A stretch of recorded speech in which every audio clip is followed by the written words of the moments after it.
बातमी डोंबिवलीतून आहे। डोंबिवली स्टेशन बाहेरील फेरीवाला विषय पुन्हा एकदा आता चर्चेत आलाय, कारण मराठी माणसाला व्यवसाय करण्यापासून मज्जाव करण्यात येत होता। खाद्यपदार्थांची गाडी चालवणाऱ्या तरुणीला न्याय देण्यासाठी मनसे आक्रमक झाली आहे। डोंबिवली स्टेशनला अविनाश जाधवांनी धडक दिली। मनसे पदाधिकारी येताच फेरीवाल्यांची चांगलीच पळापळ सुद्धा झाली। व्यवसाय करणाऱ्या मराठी तरुणीच्या पाठीशी मनसेची भूमिका आहे असं सुद्धा सांगण्यात येत आहे।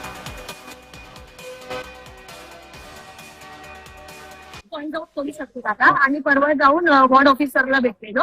ते बोलले की रोज जेसीपी घेऊन फिरेल मी, रोज सर्वांचे धंदे बंद करायला। हा तर ऐका ना, इलेक्शन टाइम संपला, मी जेसीपी घेऊन फिरतो। आता माझ्याकडे व्हिडिओ एक प्रूफ आहे, काल आली व्हिडिओ काढून गेली, आज आली व्हिडिओ काढून, सर्वांचे धंदे चालू। आणि मी तुम्हाला लिहून देते, माझ्याकडून लिहून घ्या, गॅरंटी सांगते। हे जे इथे जे धंदे लावतात 30 वर्षापासून लावतात, 40 वर्षापासून लावतात, रोज लावेल। हे बोलले ना 150 मीटरच्या आत आहे, 150 मीटरच्या आत सिलेंडर रोज दिसेल दादा तुम्हाला, रोज। मी कसं येऊन मी तर रोज कंप्लेंट टाकू दादा, रोज कसं येऊन कंप्लेंट टाकू? हे सगळं खोटं आहे, हे सगळं खोटं। इथे जी आत पूर्ण मधुबन गल्ली, ही जी पूर्ण गल्ली, हे सगळं 150 मीटरच्या आत येते ना दादा, हे रोज लावते, रोज लावते। माझ्याकडून लिहून घ्या, नाही तर मी इथं आंदोलनाला बसते दादा, हे सगळं खोटं आहे। मी एवढं सांगतो, एवढी प्रोसेस तुझी एक टपरी बनव, टपरी लाव, उद्यापासून रोज धंदा करायचा, काही अडचण नाही, लावू द्या, टीम आहेच। खूप जास्त गरज लागली तर मी स्वतः येईन तुझ्याकडे। थोडं सरका दादा, थोडं सरका, थोडं 1 मिनिट सरका। हे बघा, त्या लोकांनी टपरी कशी टाकली आहे, अशी आडवी टपरी टाकली, ह्याला चिपको। हे एवढं जर आपण तोडलं आणि ही टपरी जर आत बसवली, हा मग मी इथं बसवते, त्याच्यावरती लाव, ओके, त्याच्यावरती लाव आणि एक माणूस इथं द्यायला ठेव, ठीक आहे? त्यांच्या कुठल्याही प्रॉपर्टीला हात लावायचा नाही, कुठलीही प्रॉपर्टी तोडायची नाही, जी आहे त्यात। आता हा एवढा पॅच तर बिनकामाचा आहे, बरोबर आहे? बरोबर। एवढा पॅच मध्ये कशी काय बसवता येईल तेवढी बसवली, ठीक आहे? बाकी आयुक्तांची साहेब बोलतो, ठीक आहे? जाऊ, लढायचं नाही, रडून व्हिडिओ करायचे नाही।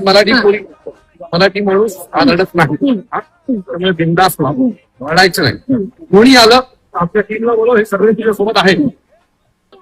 आणि या संदर्भामध्ये अधिक माहिती जाणून घेऊयात। माझे सहकारी किशोर पगारे सध्या आपल्या सोबत आहे। किशोर, नेमका हा सगळा प्रकार काय होता आणि त्यानंतर पालिका आयुक्तांचं काही बोलणं झालंय का या तरुणीशी?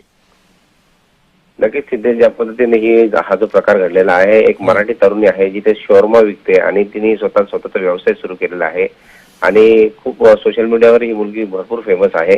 परंतु तिला पालिकाचे अधिकारी किंवा ज्या पद्धतीने फेरीवाले जे आहेत, फेरीवाला हटव मोहीम या अंतर्गत जी कारवाई होते, त्यावर तिचं म्हणणं आहे की तिच्यावरच सतत कारवाई होत असते। शिवाय पोलीस सुद्धा त्रास देत असतात।